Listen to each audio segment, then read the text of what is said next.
The latest round of threats exchanged by North Korea and the United States is dragging on longer and taking on a more virulent tone than in the past, provoking deep concerns among American officials and their allies. Following blustery warnings by Kim Jong-un, North Korea's 30-year-old leader, and videos depicting North Korean attacks on the United States, the Obama administration took the unprecedented step this week of sending 2 stealth bombers to South Korea as part of an ongoing military training exercise. But despite the escalating tensions, United States officials said they have focused more closely on what North Korea is doing than on what it is saying. Putting on a show is not the same as taking action, said a senior administration official who spoke on the condition of anonymity to discuss the volatile situation. Describing the situation as akin to war is not to be remotely confused with wanting a war, let alone going to war. The senior official and others said that United States military commanders are closely watching the situation, which has escalated since North Korea conducted a nuclear weapons test in December. In addition, officials cited new levels of cooperation and mutual confidence between the United States and allies in South Korea and Japan. While a direct attack on United States forces on the mainland or in the Pacific seems unlikely, non-government analysts said the rising tensions increase the risk of some form of limited armed conflict. North Korea recently cut off its military phone line with the South, which is used to coordinate logistics along the demilitarized border buffer. In a new escalation of rhetoric early Saturday, North Korea's official KCNA news agency reported that the country was entering a state of war with South Korea and that all issues raised between the North and the South will be handled accordingly. Some experts noted that South Korea also has adopted a more aggressive rhetorical posture.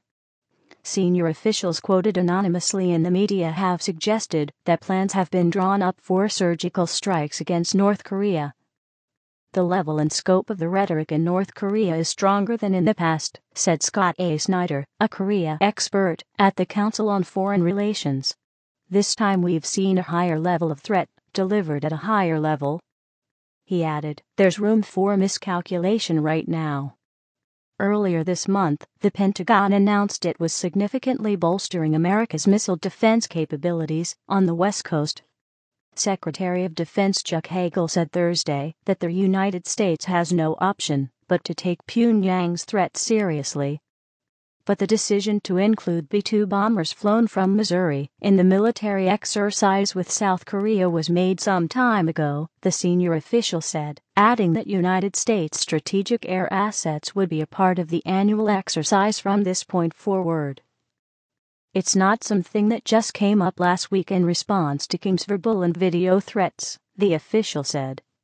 But it is certainly the case that following North Korea's decision in December to conduct a nuclear test, both the United States and our allies recognized the need to ensure that there were consequences and that our deterrence was visible. Christopher R. Hill, a former United States diplomat who served as ambassador in Seoul in 2004 and later led a negotiating team that sought to eliminate the North Korean nuclear threat, said the current standoff appears more serious than past ones. It also comes as the North appears to be attempting to bolster Kim's military credentials. The doughy, boyish-looking Kim has been an enigma since he took the helm of the country in December 2011 after his father's death.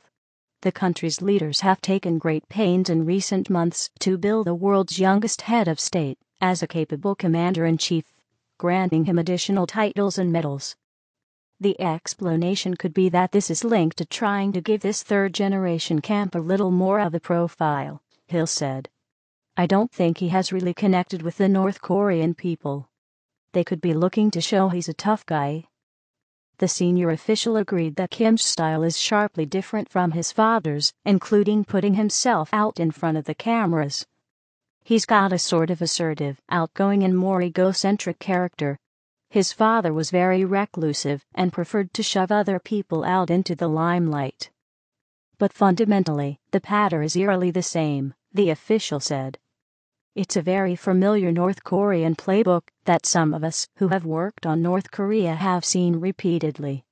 Right around now, during the winter training cycle, the leadership injects a huge dose of urgency to mobilize the population. It's invariably a counterpoint to the United States-South Korean exercises. Behind the sudden decision to strengthen mainland American defenses against North Korean missiles is a fear that Pyongyang's biggest benefactor, China, may no longer be able to act as a guarantor of baseline stability on the Korean peninsula. In the past month, North Korea has ignored Chinese warnings by threatening a nuclear strike on the United States and renouncing the 60-year armistice with South Korea. The rhetorical escalation followed advances in missile technology and a nuclear weapons test that China had opposed. North Korea also appears to be paying less heed to the possibility of South Korean or United States retaliation for any provocation. Top military officials said North Korea probably can't make good on its most extreme threats, but suggested that the old rubric of deterrence might be crumbling. Deterrence involves both prevention and punishment, Adam James Winnefeld, vice chairman of the Joint Chiefs of Staff, said when the Pentagon announced the new missile defense plans. "We believe that this young lad ought to be deterred," Winnefeld said, referring to Kim. "And if he's not, we'll be ready."